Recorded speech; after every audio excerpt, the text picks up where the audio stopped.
በቸርች በቤተክርስቲያን ታሪክ ውስጥ ከተካሄዱ ጉባኤዎች ውስጥ አንዱን ጉባኤ አቴንድ አድርጉ ብትባሉ የት ነው የምትመርጡት? ጆም ተመልሰው እና ለምን? ምናልባት እሺ ካሉት ጉባኤ የትኛውን ብሳተፍ እመርጣለሁ መሰለ?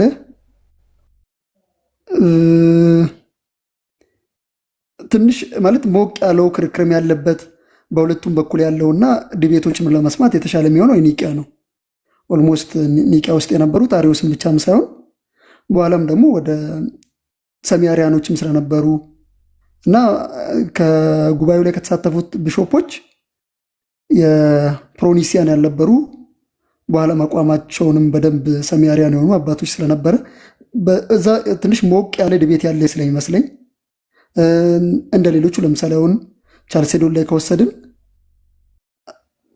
አንዳንድ አካላቶች አልተገኙም። ማለትም የተወገዙት አካላት ወይም ደግሞ ችግር አለባቸው የተባሉት ተገኝቶ ሀሳባቸው በደንብ ሪበት ተደርጓል ብዬ አላምንምና ስለዚህ ጥሩ ሪበታል ሴሽን ለመስማት የተሻለ አይነት አርጊመንቶችን ለመስማት አባቶቹም ደግሞ ክፍፍሎችም የነበሩበትም ስለሆነ የኒቂያ የተሻለ ለኦዲየንስ ጥሩ ነው ብዬ አስባለሁ።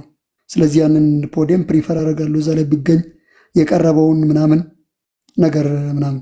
ግን የቻልሴዶንም ደግሞ በኋላ ላይ የተጻፉ ነገሮችንና በዛ ጊዜ የነበሩትን በየሴሽኑ የነበሩ ነገሮችንም ስታየው ሚቲንጉ ጥሩ ሊሆን ይችላል፣ ግን ኒሲያን የተሻለ ካውንስል ነው ብዬ ስለማስብ ማለት ዲቤት ለመስማትና ከዛ በኩል ያለውንም በሁለቱም በኩል ያለውን ለመስማት እንጆይ ለማድረግ እና አንተም ደግሞ ከፕሮኒሲያንም የሚቀርበውን አርጊመንቶችንም በእርግጥ በጽሁፎችም እናውቃቸዋለን እና አትናቲዮስ አጌኒስታ አሪያኒዝም ላይ እና ማለት አርጊመንቶቻቸውን እናውቃለን።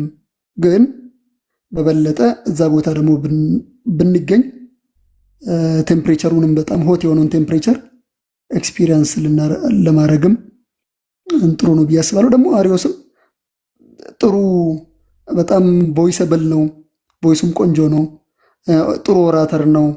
ሀሳቦችን በደንብ ኮሄረንሲ ባለው መንገድ የሚያቀርብ ሰው ስለሆነ ምንም ጥያቄ የለውም። አሪዮስ ያለበት ቦታ ቁጭ ብሎ የአሪዮስን ቴዎሎጂካል ኦሬሽን መስማት ጥሩ ሊሆን ይችላል ብዬ አስባለሁ። ስለዚህ እሱን ነው ፕሪፈር ማድረገው።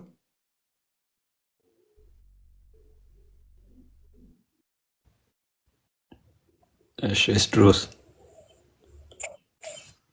እሺ እኔ ደግሞ ያው ኒቂያ ኦቤስ የመጀመሪያው ጉባኤ ምናምን ነው፣ ግን የኒቂያ ጉባኤ ሙሉ ለሙሉ ቤተክርስቲያን ድል የተጎናጸፈችው ቁስጥንጥንያ ላይ ነውና ቤተክርስቲያን ድል ስትጎናጸፍ ማየት ደስ ስለሚል እዚያ ላይ ጉባኤ ቁስጥንጥንያ ላይ ብገኝ ደስ ይለኛል። ዘንድ የቤተክርስቲያን ትልልቅ አባቶችም ኒቂያም ላይ ቢገኙ ቁስጥንጥንያ ላይ ደግሞ ሁለት ጎርጎሪዮሶች አሉ። ጢሞቴዎስ ዘአልቦ ጥሪት የእስክንድርያው ፓትርያርክ አለ፣ እነ ቅዱስ ጄሮም አሉ።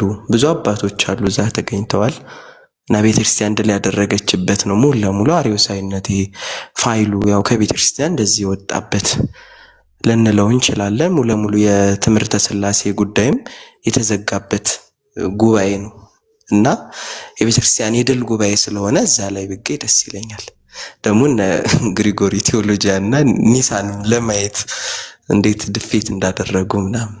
ስለዚህ ቁስጥንጥንያ